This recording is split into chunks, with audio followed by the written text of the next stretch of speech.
కాస్త నిండితే జాబ్ బాగా చేస్తాడు. మరి ఈ రెండు జరగాలి అంటే మనిషికి విలువలతోటి కూడిన ఒక విద్య, విలువలతోటి కూడిన ఒక విద్యతోటి కూడిన ఉపాధి వల్ల వచ్చే ఒక మంచి వ్యక్తిత్వ వికాసం అని అనుకుంటున్నాను. ఇవన్నీ ఒక్క చోటే కావాలి అని ఎవరికైనా అనుకుంటే అది ఐ ఫోకస్ మాత్రం. ఐ ఫోకస్ రెండు అర్థాలు వచ్చేటట్టుగా జీవితానికి సార్థకం కలిగించి ఈ సంస్థకి బంధువునైనందుకు, ఒక రంగ సంస్థల సభ్యుడైనందుకు గర్విస్తున్నాను. ఐ ఫోకస్లో జాయిన్ అయితే ఇక్కడ ఏదో నేర్పుతారని అనుకోవచ్చు. ఇక్కడ ఏది నేర్పరు. ఏం నేర్చుకోవాలో చెప్తారు, ఎలా నేర్చుకోవాలో దారి చూపిస్తారు. నీ జీవితాన్ని నువ్వు ఎలా మార్చుకోవాలో మాత్రమే మన ఐ ఫోకస్లో చెప్పే ప్రయత్నం చేస్తుంటారు. మనిషిలో అంతర్లీనంగా ఉన్నటువంటి శక్తిని దాన్ని బయటకు తీసినప్పుడే అతడి లోపల పరిపూర్ణ వికాసానికి అది దోహదమవుతుంది. అలాంటి ప్రయత్నమే మన ఐ ఫోకస్ చేసింది. నీకేం కావాలో కోరుకోవే అని చెప్పంటే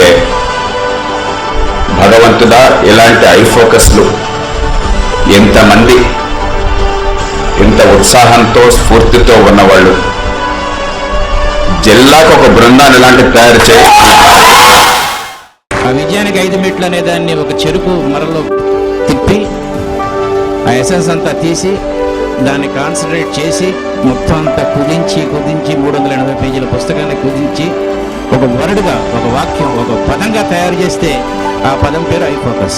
ప్రతి తల్లి తండ్రి మా వాడు గొప్పవాడు అవ్వాలంటారు. చాలా తప్పు మాట. మంచివాడు అవ్వాలని కోరుకోవాలి, గొప్పవాడు కాదు. మంచిగా ఉండేవాడికి ఒక ఊతం దొరికింది. 10 మంది మంచివాళ్ళు కలిసి మనమంతా మంచివాళ్ళం అని గర్వించే ఒక సమాజం ఉంది హైదరాబాద్లో అని నాకు అనిపించింది మిమ్మల్ని చూడగానే. రాబోయే భారతదేశం అంతా మీకోసం ఎదురు చూస్తోందమ్మా. మీ ఫోకస్ మొత్తం దేశం మీద ఫోకస్ అవ్వాలి. మీ ఆత్మ తేజం, మీ ఉత్తేజం, మీ వినయం, మీ సంస్కారం మొత్తం దేశం మీద పడాలి. అందుకోసం ఐ ఫోకస్ కోసం పెద్దవాళ్ళమైన మేము ఆశతో చూస్తున్నామమ్మా, చాలా ఆశగా. ఇవాళ ప్రతి ఒక్కరూ ఎలా ఉండాలి అని అంటే యువకులు హై ఫోకస్లో ఉన్నట్టుగా ఉండాలి అని నేను కోరుకుంటాను. ఎందుకనంటే ఒక నిబద్ధత.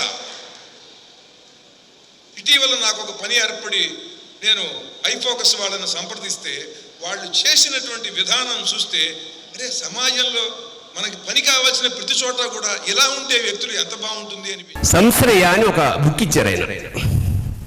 అందులో చాలా వందల మంది బొమ్మలు ఉన్నాయి, చిన్న చిన్నవి. కానీ అన్ని నవ్వుతున్నాయి, అన్ని మొహాలు నవ్వుతూనే ఉన్నాయి. అంతకన్నా ఒక సంస్థకి ఐశ్వర్యం, ఆస్తి, ఆనందం, సంతోషం. నిత్య నూతనంగా ఉండేటువంటి ఒక లైవ్గా ఉండేటువంటి సంస్థ ఐ ఫోకస్ సంస్థ. ఈ సంస్థలో మల్టీనేషనల్ కంపెనీస్ సంబంధించినటువంటి ఆల్ ఇండియా ఇన్ఛార్జెస్ ఉన్నారు, ఇండియన్ కంపెనీలకు సంబంధించినటువంటి అధినేతలు ఉన్నారు, హై స్కూల్లో చదివేటువంటి విద్యార్థులు ఉన్నారు, ఒక ఇంట్లో గృహిణిగా పనిచేస్తున్నటువంటి మాతృమూర్తి ఉన్నారు, అదేవిధంగా ఒక కళాకారుడు ఉన్నాడు, ఒక కవి ఉన్నాడు. అనేక వర్గాలకు సంబంధించినటువంటి సామూహిక కలయికనే ఈ ఐ ఫోకస్. మీ ఫోకస్ అంతా ఐ ఫోకస్ ఉంది కాబట్టి దారి మళ్లించబడే అవకాశమే లేదు. మంచి నాయకులు ఉన్నారు, మంచి భావాలను మీలో విత్తనాలుగా చల్లి దాన్ని పెంపొందిస్తున్న వాళ్ళు పైర్లుగా ఉన్నారు. మీతో కలిసి నేను కూడా ఒక శ్రామికుడిగా, ఒక కృషివలుడిగా పనిచేసే అవకాశం గురువుగారు ఇస్తారన్న మనసారా భావిస్తూ, ఎప్పుడైనా ప్రపంచంలో ఒకటి గుర్తుపెట్టుకోవాలి, సంపద వచ్చినప్పుడు, ఆదాయం పెరిగినప్పుడు అవలక్షణాలు కూడా వస్తూ ఉంటాయి. మన కల్చర్ని మనం మర్చిపోతూ ఉంటాం, అక్కడే సమస్యలు వస్తాయి. అలాంటి రాకుండా ఉండాలంటే నిత్యం ఐ ఫోకస్ లాంటి ఆర్గనైజేషన్ చాలా ముందుకు రావాలి. ఇలాంటి వాళ్ళు ఎప్పటికప్పుడు సమాజం యొక్క కర్తవ్యాన్ని గుర్తు చేయగలిగితే ఇది శాశ్వతంగా ముందుకు పోయే అవకాశం ఉంటుంది. నేనేదో సాదాసీదా ఎన్జిఓ ఆర్గనైజేషన్ లాంటి ఏదో ఓ చోట మూట కార్యక్రమాన్ని తీసుకుంటూ ఉంటారు. సరే వెళ్దాంలే ఎప్పుడోసారి వీలు వచ్చినప్పుడు అనుకున్నా. కానీ ఈరోజు హై ఫోకస్ చాలా స్ఫూర్తినిచ్చింది. మిమ్మల్ని చూస్తే సంతోషం కలుగుతుంది, కొంచెం ఆందోళన కూడా కలుగుతుంది. ఎందుకంటే టాగూర్ సినిమా చూసినట్టుంది మిమ్మల్ని అందరినీ ఇక్కడ చూస్తుంటే. ఒక కమిట్మెంట్ ఉన్న వాళ్ళను ఒక నమ్మకం విశ్వాసం ఉన్న వాళ్ళను, ఆత్మాభిమానం ఉన్న వాళ్ళను, ఆత్మ గౌరవంతో బ్రతికే వాళ్ళని జమ చేయడం అనేది చాలా కష్టమైన పని అని చెప్పి ఈ సందర్భంగా మిమ్మల్ని చూసినాక నాకు అర్థమైంది.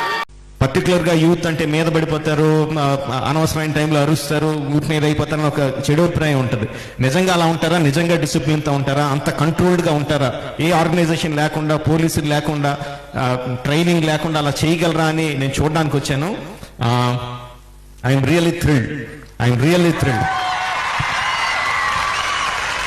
నేనేదో చెప్తే మీకు ఎనర్జైజ్ చేయడం కాదు, మిమ్మల్ని ఎనర్జైజ్ చేయడం కాదు, మీరు కనబరుస్తున్న మీలో ఉన్న ఎనర్జీని తీసుకొని వెళ్తున్నాను నేను. ఇప్పుడు నేను ఫోకస్ చేస్తున్నాను అండి, ఐ ఫోకస్ మీద ఇప్పుడు నేను ఫోకస్ చేస్తున్నాను.